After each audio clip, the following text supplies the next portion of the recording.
have missed and some of the games you may have missed as well. Then we're going to go over some of the worst takes we've heard this week. And of course, we have the documents. We have it in here. We have the top 5 best teams in the league, and we have the 5 worst teams in the league. So without further ado, introducing the 5 worst teams out of Merrimack Valley, New Hampshire. We have Brick Jameson.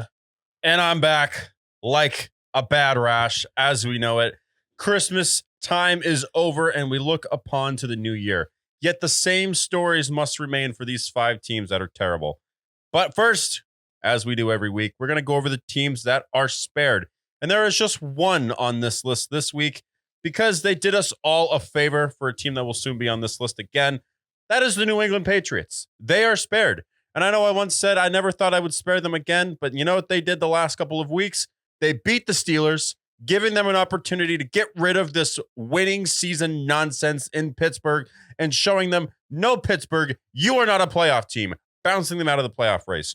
And then this week, we had so much buzz with the Broncos this past few years.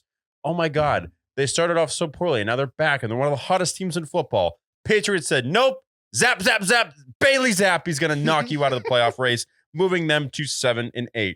And without further ado, let me introduce my top 5 worst teams, with number 5 being the team that lost to the Patriots this week, the Denver Broncos. Yeah. Now, for a while, right, they started off 1-5. They were consistently on the top 5 worst teams, according to the Brickyard podcast. And this is a list you do not want to be on.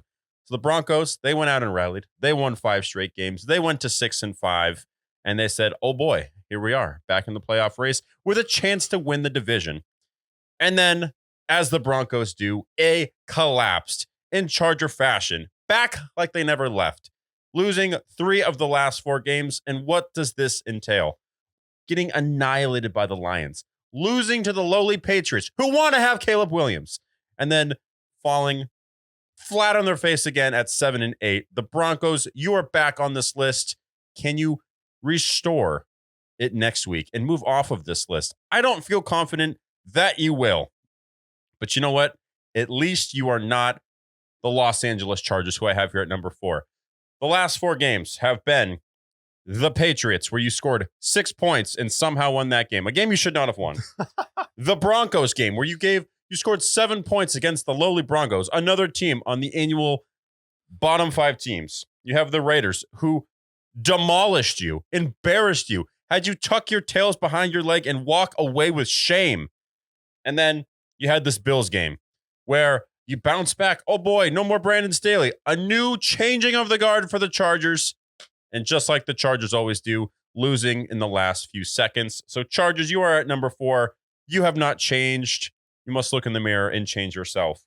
Number 3, this team is actually in the playoffs at this point, but I think it's time that I give them their licking that they deserve. That's right.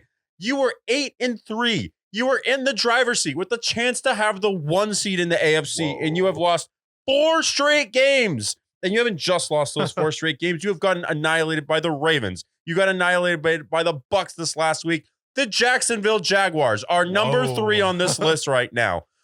Trevor Lawrence, the chosen one. But now at this point, he is the frozen one. Where is this man? Where in the world is Trevor Lawrence? Because I have not seen him. I don't know who this chosen prince is. Because at this point, I don't think he could even be a Burger King at this point.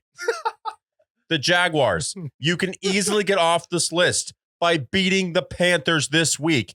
But if you don't, you might be above the lowly Panthers for the worst team, according to the Brickyard podcast. But it's okay. You're not the worst team because there are 2 other teams. Number 2 here, this team, I haven't given them enough of a licking this year, but they deserve it because they have lost 6 straight games. They've been outscored by 90 points in the last 6 games, and they have not won since they beat the lowly Patriots on my birthday. That's right. The Washington Commanders are back on this list, and they should have never left this list. First of all, FedEx Field, why is it built like a high school football stadium?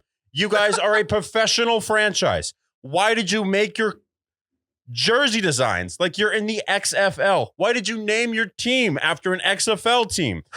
Why is your quarterback Baker Mayfield Light? Just like every other light beer. I'm not a fan.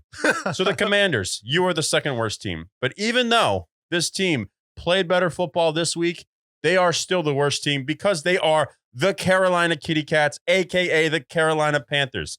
You have the worst plus minus in the NFL. You are 2-13. And oh yeah, don't forget, you don't have your pick because you mortgaged your future. You traded away your number one wide receiver and your first pick for this year to get Bryce Young. Bryce Young had a good game last week. I guess when you don't hire Frank Reich and he's gone from that situation, you can only soil Bryce Young so much. I like to think that he will bounce back. But Carolina Panthers, you don't have your first round pick. You are still screwed. You are still incompetent. David Tepper is still a moron.